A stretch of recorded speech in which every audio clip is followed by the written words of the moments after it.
3600 PC தொடக்கத்துல இருந்து ஒரு தெய்வீக நபரா போற்றப்பட்டாரு அப்போகலிப்ஸ். மார்வெல் எக்ஸ்மென் யூனிவர்ஸ் உடைய முதல் மற்றும் மிக வலிமையான மியூட்டன்டான அப்போகலிப்ஸ் பல மியூட்டன்ஸ் உடைய திறன்களை ஒருங்கிணைந்து அழிக்க முடியாத ஒருத்தராகவும் தோற்கடிக்க முடியாத ஒருத்தராகவும் இருந்தாரு. ஆயிரக்கணக்கான ஆண்டுகளுக்கு பிறகு சுயநினைவு பெற்று கண் முழிச்சு தற்போதைய உலகத்தின் நிலையை கண்டு ஏமாற்றம் அடைஞ்சு போறாரு. மனித குலத்தை தூய்மைப்படுத்த முடிவு பண்ணி சக்தி வாய்ந்த சில மியூட்டன்ஸை தன்னோட சேர்த்துக்கிறாரு. அதுல நம்ம மெக்னிட்டோவும் ஒரு ஆளு. புரொஃபசர் சார்ல்ஸ் உடைய உதவியோட ரேவன் இளம் வயதுல இருக்க சில மியூட்டன்ஸை குழுவா செயல்படுத்தி எதிரியை தோற்கடிக்க வேண்டிய கட்டாயம் ரேவனுக்கு ஏற்படுது. புரொஃபசர் சார்ல்ஸ்னாலே முடியாத காரியத்தை அவருடைய ஸ்டூடெண்ட்ஸ் ஆன யங் மியூட்டன்ஸ் பண்ணுவாங்களா? அப்போக்லிப்ஸ் என்சபானூரை தோற்கடிப்பாங்களா? அதையும் தாண்டி நம்மளுடைய கடைசி வீடியோல எக்ஸ்மென் வோல்வரின் ஒரிஜின்ஸ் மூவியுடைய ரீகேப் பார்த்தோம். அதுல லோகனுடைய பேக்ரவுண்ட் என்ன, எப்படி ஓல்வரின்னா மாறினாருன்றத பத்தியும் பார்த்தோம். நினைவு இழந்த பிறகு அவர் என்ன ஆனாருன்றத பத்தியும் இந்த வீடியோ மூலியமா தெரிஞ்சுக்க போறோம். இந்த எக்ஸ்மென் அப்போகலிப்ஸ் மூவி ரீகேப் மூலியமா உங்களை மூவி ஸ்பாட்லைட்டுக்கு மீண்டும் வரவேற்கிறோம். என்சபானூர் ஒரு வலிமை மிக்க மியூட்டன்ட்னும் முதல்ல தோன்றிய மியூட்டன்ட் அவர் தானோ ஈஜிப்ட்ல கிமு 3600 ஆண்டுகள்ல வாழ்ந்து வந்ததா சொல்லப்படுது. அவருக்கு வயசு ரொம்ப அதிகமாகிட்டே போனதுனால எப்போ வேணாலும் இறந்து போற நிலையில உள்ள அவரை அழிக்க முடியாத ஒரு ஆளா மாத்தணும்னு முடிவு பண்றாங்க அவருடைய சீடர்கள்.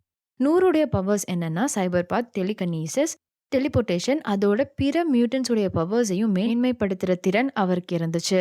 எவ்வித காயம் ஏற்பட்டாலும் அதிலிருந்து குணமடையக்கூடிய ஒருத்தரை தேர்ந்தெடுத்து அந்த இளமையான உடல்ல நூறுடைய ஆன்மாவையும் அவருடைய பவர்ஸையும் மாத்தணும்னு முடிவு பண்ணி சக்தி வாய்ந்த பிரமிடுக்குள்ளார அதற்கான வேலையை தொடங்கினாங்க. அதே நேரத்துல அவருடைய சீடர்கள் சிலர் நூறுக்கும் அவருடைய கூட்டாளிகளுக்கும் துரோகம் செய்றாங்க. சரியா ஆன்மாவை உடல் மாற்றம் செய்யற அந்த தருணத்துல அவரை கொலை முயற்சி செய்றாங்க. இந்த உடல் மாற்றத்துக்கு சூரிய ஒளி ரொம்பவே முக்கியம். ஆனா நடந்த சண்டையில இந்த பரிமாற்ற செயல்முறை தடைப்பட்டு தூண்கள் இடிஞ்சதுனால பிரமிட் இடிஞ்சு விழ நூர் அதற்கு மத்தியில உயிரோட புதைக்கப்படுறாரு. அப்ப கூட தன்னுடைய முழு சக்தியையும் பயன்படுத்தி நூறுடைய ஒரு கூட்டாளி மயக்கத்துல இருக்க அவருடைய உடல்ல கலசத்தோட பாதுகாப்பா இறக்குறா. கற்கள் அவர் மேல விழுறதுல இருந்து அவரை காப்பாத்தி தன்னுடைய பவர்ஸை வச்சு அவரை சுத்தி ஒரு கேடய மாதிரி உருவாக்கி அவருடைய உடலை பத்திரப்படுத்திட்டு இறந்து போயிடுறா. ஸோ இதுவரை கடந்த காலம். இதுக்கப்புறம் என்ன நடந்துச்சுன்னா 1983ல ஸ்காட்னு ஒரு சின்ன பையன் தன்னுடைய கண்கள்ல எரிக்கும் தன்மை கொண்டிருந்த அவனுடைய மியூட்டன் பவர்ஸை முதல் முறையா உணர்றான். ஷேப் ஷிஃப்டிங் மியூட்டன் மிஸ்டிக்னு அழைக்கப்படுற ரேவன் சமீப காலமா துன்புறுத்தப்படுற மியூட்டன்ஸை சேஃப்கார்ட் பண்ணிட்டே வரா. அந்த வரிசையில சாம்பியனா இருக்க முதுகுல 2 மகத்தான இறகுகள் கொண்ட இறக்கைகள் உடைய மியூட்டன் ஏஞ்சலையும் டெலிபோர்டேஷன் எபிலிட்டி கொண்ட நைட் கிராலர்னு அழைக்கப்படுற கர்ட் வேக்னரையும் சந்திக்கிறா. ஈஸ்ட் பெர்லின்ல இருக்க ஒரு கிளப்ல 2 மியூட்டன்ஸையும் சண்டையிட வைத்து அதை பார்த்து மகிழ்ச்சி பெற்ற மக்கள்கிட்ட இருந்து இக்கட்டான சூழ்நிலைக்கு தள்ளப்பட்ட ஒரே ஒருத்தரை மட்டும் காப்பாத்தி கூட்டி போறா ரேவன். உலோகத்தை கட்டுப்படுத்தக்கூடிய மியூட்டன்டான மெக்னிட்டோன்னு அழைக்கப்படுற எரிக் லென்ஷர் கடந்த 10 வருஷமா தன்னுடைய அடையாளத்தை பொதுமக்கள்கிட்ட இருந்து மறைச்சு மனைவி மேக்னாவோடையும் அவருடைய மியூட்டன் பொண்ணு நீனாவோடையும் சாதாரண வாழ்க்கையை வாழ்ந்துட்டு வராரு மெக்னிட்டோ. ஆப்டிக் பீம்ஸை கொண்டு கண்ணால ஷூட் பண்ணக்கூடிய திறனை கொண்டிருந்த மியூட்டன் சைக்ளோப்சிஸ்ன்னு அழைக்கப்படுற ஸ்காட் சம்மர்ஸ் அவனுடைய மியூட்டேஷன்ஸை நினைச்சு பயந்து கண்மூடி அறைக்குள்ளாரே உட்கார்ந்துருக்கான்னு தெரிஞ்சுக்கிட்ட ஸ்காட்டுடைய அண்ணன் அலெக்ஸ் சம்மர்ஸ் அவனை உலகத்திலேயே மிக சக்தி வாய்ந்த டெலிபதி ஆன ப்ரொஃபசர் சார்ல்ஸ் சேவியர்ஸ் உடைய இன்ஸ்டியூட்டுக்கு கூட்டிட்டு வரான். அலெக்ஸ் சம்மர்ஸும் ஒரு மியூட்டன்ட் தான். அவனுக்கு தன்னுடைய உடம்புல இருந்து ஆப்டிக் பீம்ஸ் உருவாக்கி அழிக்கக்கூடிய சக்தி அவனுக்கு இருந்துச்சு. இன்ஸ்டியூட் வந்து சேர்ந்த உடனே ஸ்காட் ஜீன் கிரேன்னு ஒரு பொண்ணை எதேர்ச்சியா சந்திக்கிறான். ஜீன் கிரேக்கு டெலிபத்திக் அண்ட் டெலிகினட்டிக் எபிலிட்டி இருந்துச்சு. அவளை சந்திச்ச உடனே ஸ்காட் ஜீனால ஈர்க்கப்படுறான். அப்புறம் அந்த இன்ஸ்டியூட்ல டீச்சராகவும் சயின்டிஸ்டாகவும் இருக்க ஹேங்க் மெக்காயை சந்திக்கிறாங்க. ஹேங்க் மிருகத்தை போல பாதங்களோட தன்னுடைய உடலை மிக வலிமை மிக்க ஒன்னாவும் நீல நிறத்திலையும் மாற்றக்கூடிய தன்மை அவருக்கு இருந்துச்சு. அவருக்கு பீஸ்ட்னு வேற ஒரு பேர் கூட இருந்துச்சு. சிஐஏ ஆபரேட்டிவ் ஏஜென்ட்டா இருக்க மொய்ரா மெக்டாகட் ஈஜிப்சியன் நூரை பத்தி ஆராய்ச்சி நடத்த அவருடைய கல்லறைக்கு வரா. அவருடைய கல்லறைக்கு யாருக்கும் தெரியாம நுழைஞ்சு கல்லறையில படம் பிடிக்கிறா. அதே நேரத்துல நூறுடைய வரலாறு தெரிஞ்சு இருந்த சிலர் அந்த இடத்துல அவரை வழிபட்டுட்டு இருந்தாங்க. மொய்ரா வந்து ரகசிய வழி திறந்து இருந்ததுனால அந்த பாத வழியா சூரிய கதிர் உள்ளார நுழைஞ்சு கல்லறையில பட பல வருஷத்துக்கு முன்னாடி நின்னு போட உடல் பரிமாற்றம் இப்போ மீண்டும் தொடர்ந்து முழுமை பெறுது. இதனால என்சபானூருடைய எழுச்சி முடிவு பெறுது. அப்போ உலக அளவுல அதிர்வு ஏற்படுது. அந்த அதிர்வுடைய பிரதிபலனாதான் எரிக் வேலை செய்யற இடத்துல தொழிற்சாலையில விபத்து ஏற்பட அந்த விபத்துல இருந்து சக ஊழியரை காப்பாற்ற வேண்டிய கட்டாயம் ஏற்படுது எரிக். எரிக்க காப்பாத்தும் போது அந்த நேரத்துல அவருடைய மற்ற சில ஊழியர்கள் அவனை கவனிச்சிடுறாங்க. அதே நேரம் இன்ஸ்டிடியூட்ல இருக்க ஜீன் கிரேக்கு உலகம் முழுவதும் பேரழிவு ஏற்படுத்துற ஒரு இருண்ட சக்தியின் உருவத்தோட பயங்கரமான காட்சிகள் கனவுல பாக்குறா. சேவியர்ட்ட தான் பார்த்த விஷயங்களை பத்தி பகிர்ந்துக்கிறா. ஜீன் சொன்ன விஷயங்களை பத்தியும் மேலும் தெரிஞ்சுக்க ஹேங்க் சொன்ன மாதிரியே செரிப்ரோவோட கனெக்ட் பண்ணி இதுவரை ஏதாவது தப்பா நடந்திருக்கான்னு செக் பண்றாரு சேவியர். அப்போதான் செரிப்ரோ மூலியமா சிஐஏ ஏஜென்ட்டா இருக்க மொய்ரா மெக்டாகட்ட பாக்குறாரு. அவ மைண்ட ரீட் பண்ணி அங்க அவ இருக்க இடத்துல இருந்து நடந்த சம்பவத்தை பத்தி மேலும் விசாரிக்க அவள நேர்ல போய் சந்திக்க முடிவு பண்றாரு சேவியர். எரிக்குடைய சக ஊழியர்கள் யாரோ விபத்து ஏற்படும் போது எரிக் செஞ்சதை பத்தி மிலிஷியாக்கு, அதாவது போராளிகளுக்கு தகவல் தெரிவிக்க மிலிஷியா எரிக்க கைது செய்ய வராங்க. அவரு தப்பி ஓடிடக்கூடாதுன்றதுக்காக அவருடைய மியூட்டன்ட் பொண்ணு நீனாவ பிடிச்சு வச்சுட்டு எரிக்க தானாவே வந்து சரண்டர் ஆக சொல்றாங்க. எரிக்கும் சரண்டர் ஆகுறாரு. ஆனா நடக்கிறது எல்லாத்தையும் பார்த்துட்டு இருந்த நீனாக்கு பதட்டம் அதிகரிச்சு அவளுடைய மியூட்டன்ட் திறன்கள் மூலியமா மனதளவுல காடு முழுவதும் உள்ள காட்டு உயிரினங்களை வரவழைக்கிறா. அதை பார்த்து பயந்து போன அதிகாரிகள் எதிர்பாராத விதமா நீனா மேலேயும் அவர் மனைவி மேலேயும் அம்பு பாய்ச்சி கொன்னுடுறாங்க. அதை பார்த்து எரிக் வேதனையாலையும் கோபத்தாலையும் இருந்த எல்லா அதிகாரிகளையும் அங்கேயே கொன்னுடுறாரு. கல்லறையில இருந்து எழுந்த இன்சபனூர் பல ஆண்டுகளுக்கு பிறகு இப்போ மாறி இருக்கிற உலகத்தை பாக்குறாரு. ஈஜிப்ட்ல திருட்டு தொழில ஈடுபட்ட ஒரோரோ மன்றோ அவ பவர்ஸை திருடுறதுக்காக பயன்படுத்தி மாட்டிக்கிறா. அவளை இன்சபனூர் காப்பாத்துறாரு. அப்பதான் மனித குலத்தை பத்தி தெரிஞ்சுக்கிறாரு. ஒரோரோ மன்றோன்னு அழைக்கப்படுற ஸ்டாமுக்கு வெதரை கட்டுப்படுத்தக்கூடிய சக்தி இருந்துச்சு.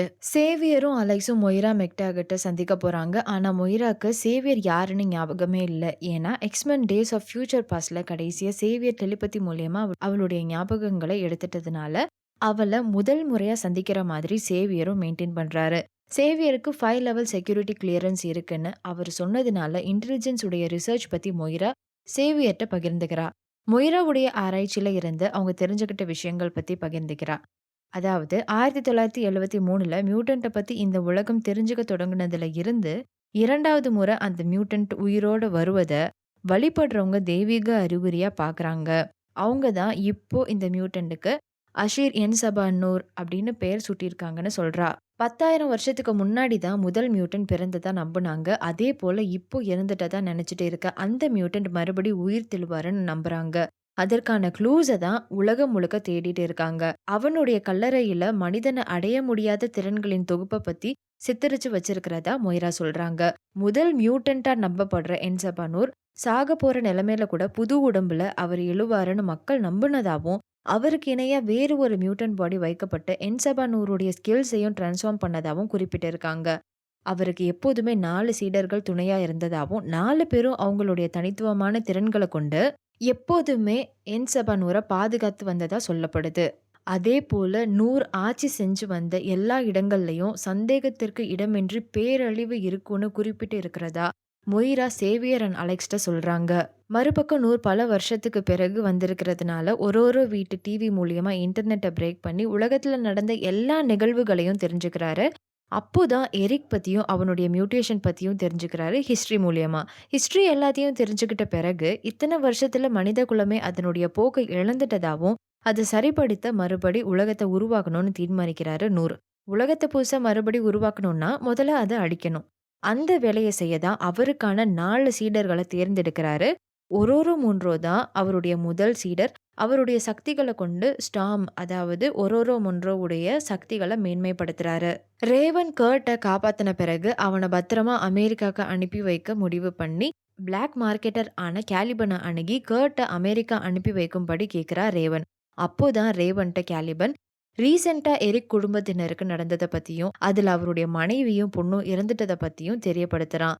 சைக்ளோப்ஸ்னு அழைக்கப்படுற ஸ்காட் அவனுடைய கண்ணுல இருந்து பாயிற ஆப்டிக் பீம்ஸை கட்டுப்படுத்த அவனுக்குன்னு தனித்துவமா ரூபி வைசர் சன்கிளாஸஸ் தயார் பண்ணி ஹேங்க் கொடுக்குறான். எரிக்க பத்தி தெரிஞ்சுக்கிட்ட உடனே கர்ட்டை கூட்டிட்டு ரேவன் இன்ஸ்டியூட் வந்து சேர்றா. அடுத்த ஆள நூர் கேலிபனை சந்திக்கிறாரு. அப்போ கேலிபனுடைய என்ஃபோர்ஸர் சைலாக்க தேர்ந்தெடுத்து அவளுடைய மியூட்டேஷன்ஸ் பவர் ஆன சைகிக் எனர்ஜியை அதிகரிக்கிறாரு நூர். சைலாக் அவங்கள ஏஞ்சல் இருக்கிற இடத்துக்கு வழி நடத்தி கூட்டி போறா. எரிஞ்சு போய் இருந்த ஏஞ்சலோடைய ஃபெதர் விங்ஸை நூர் மெட்டல் விங்ஸா மாத்தி அவருடைய 3வது சீடரா நூர் தேர்ந்தெடுத்தாரு. இவங்க எல்லாரும் சேர்ந்து இப்போ மறுபடியும் எரிக்க சந்திக்க போறாங்க. எரிக் ஏற்கனவே மனசோர்வுல இருக்காரு. தன்னுடைய குடும்பத்தினர் இறந்து போறதுக்கு காரணமா இருக்க, அவருடைய சக ஊழியர்கள கொல்லப் போறாரு. அங்க நூர் வந்து எரிக்குடைய வேலைய சுலபமா முடிச்சு குடுத்துட்டு, தன்னுடைய 4வது சீடரா வந்து சேர்ந்துக்க சொல்லி கேட்கிறாரு நூர். சம்மதம் தெரிவிச்ச உடனே எரிக்க ஆஷ்விட்ஸ் கூட்டி போறாரு நூர். அங்க தான் முதல் முறையா எரிக்குக்கு அவருடைய மியூட்டேஷன் செயல்படத் தொடங்கிய இடம். எமோஷனலா எரிக்க புல் பண்றாங்க. எரிக்க அங்க கூட்டி வந்து எரிக்குடைய முழு திறனையும் அங்கிருந்து தொடங்க சொல்றாங்க. ரேவன் சேவியர்ட்ட எரிக்கு தற்செயலா நடந்தத பத்தியும், அவருடைய நிலைய பத்தியும், அவரு ஆபத்துல இருக்கிறதா சொல்லி எச்சரிக்கிறா. ஸோ எரிக்க செரிப்ரோ மூலியமா தேடத் தொடங்குறாங்க சேவியரும் அவருடைய டீமும். எரிக்க லொகேட் பண்ண பிறகு டெலிபதி மூலியமா சேவியர் எரிக்ட்ட எரிக்குடைய மனவலி புரியுதுன்னும், ஆனா அதுக்காக இந்த மாதிரி செயல்ல ஈடுபட வேணான்னு சொல்லி மனச மாத்த ட்ரை பண்றாரு. இவங்க 2 பேருக்குள்ளார உரையாடல் நடக்குதுன்னு தெரிஞ்சுக்கிட்ட நூர், எரிக் மூலியமா சேவியர ரீச் பண்ணி செரிப்ரோவ பத்தி தெரிஞ்சுக்கிட்டு, சேவியரையும் செரிப்ரோவையும் கனெக்ட் பண்ண தொடங்குறாரு நூர். இத 2யும் வச்சு செரிப்ரோவால வேர்ல்டுல இருக்க எல்லா மியூட்டன்ட்ஸையும் சேவியர் மூலியமா கனெக்ட் பண்ணி, பூமியில இருக்க அத்தன அணு ஆயுதங்களையும் விண்வெளிக்கு அனுப்பும்படி கட்டளையிடுறாரு மியூட்டன்ட்ஸ்க்கு. விமானங்கள், நீர்மூழ்கி கப்பல்கள், தரைப்படை உட்பட அனைத்து தாக்குதல் ஆயுதங்களையும் கொண்டு தங்கள தாங்களே அழித்துக் கொள்ள வேண்டிய கட்டாயத்துல போடப்படுறாங்க மியூட்டன்ட்ஸ். இவ்ளோ பவர்ஃபுல்லான டெலிபதி எபிலிட்டி கொண்ட சேவியரும் தனக்கு பயன்படுவாருன்னு எண்ணி மியூட்டன்ட்ஸோட மேன்ஷன் வந்து சேவியர கடத்திட்டு போறாங்க. அலெக்ஸ் அவங்கள தடுக்க போகும்போது கவனக்குறைவால ஒரு பிளாஸ்ட் ஏற்படுது. சரியா அந்த நேரத்துல தான் குவிக் சில்வர் தான் எரிக்குடைய பையனை தெரிஞ்சுக்கிட்ட பிறகு ப்ரொஃபசர் சேவியர் மூலியமா அவனுடைய அப்பாவை அணுக ஏதாவது உதவி கேட்கலான்னு இன்ஸ்டிடியூஷன் வரான். அவனுடைய வேகத்துக்கு இல்லாம ரொம்ப பொறுமையா வெடிச்சிட்டு இருந்த அந்த கட்டிடத்துல இருந்து எல்லாரையும் ஒவ்வொருத்தரா மீட்டு பாதுகாப்பான இடத்துக்கு கொண்டு போய் சேர்க்கிறான். குயிக் சில்வர்னு அழைக்கப்படுற பீட்டர் மேக்ஸிமாவுக்கு சூப்பர் ஸ்பீடு மியூட்டன்ட் பவர் இருந்துச்சு. அந்த விபத்துல இருந்து எல்லாரையும் அவனுடைய பவர்ஸ் மூலியமா காப்பாத்தினான். ஒருத்தரை தவிர, அதுதான் அலெக்ஸ் சம்மர். வெடிப்பு ஏற்பட்டதுக்கு ரொம்ப அருகாமையில நின்னுட்டு இருந்ததுனால அவனை காப்பாத்த முடியாம போகுது.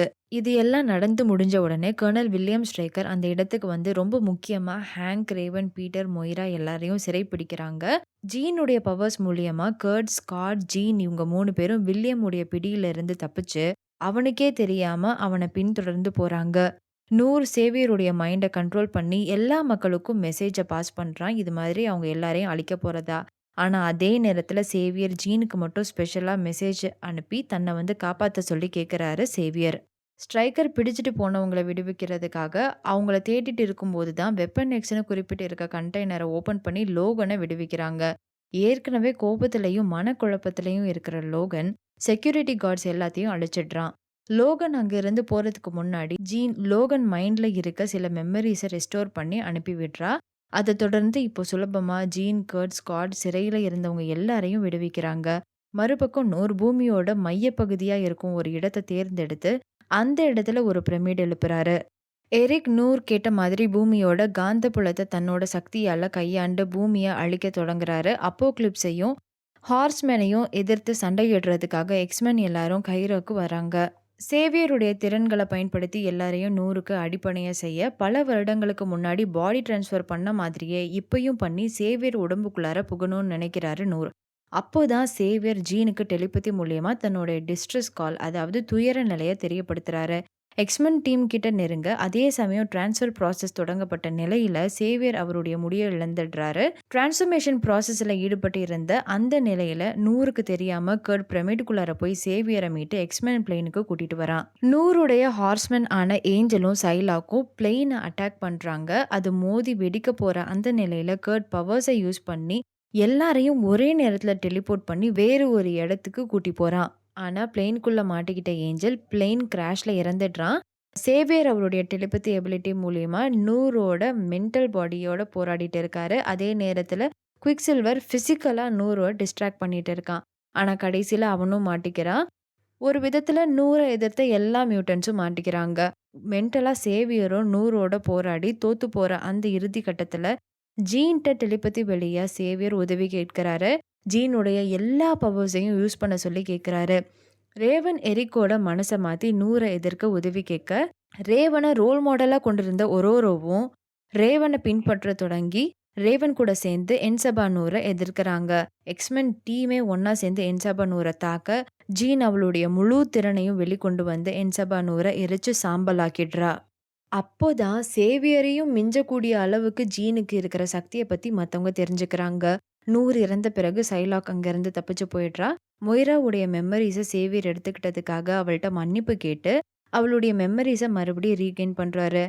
ஜீனும் எரிக்கும் சேர்ந்து இடிஞ்சு போன இன்ஸ்டிடியூட்ட அவங்களுடைய பவர்ஸால மறுபடியும் உருவாக்குறாங்க. எரிக்க சேவியர் இன்ஸ்டிடியூட்ல புரொஃபஸரா சேர்ந்துக்க சொல்லி கேட்குறாரு. ஆனா எரிக் அத மறுத்துட்டு போயிடுறாரு. பீட்டரும் தான் தான் எரிக்குடைய பையன்னு அவர்ட்ட இப்போதைக்கு சொல்ல வேணான்னு முடிவெடுத்திருந்தான். அதே நேரத்துல பீட்டரும் ஒரோரோவும் இன்ஸ்டிடியூட்ல சேர்ந்து படிக்க முடிவெடுக்கிறாங்க. புது எக்ஸ்மென்னா தேர்ந்தெடுக்கப்பட்ட ஸ்காட், ஜீன், ஒரோரோ, கர்ட், பீட்டருக்கும் சீஸான சென்டினல்ஸ் வச்சு ஹேங்க்கும் ரேவனும் அவங்கள ட்ரெயின் பண்ண தொடங்குறாங்க.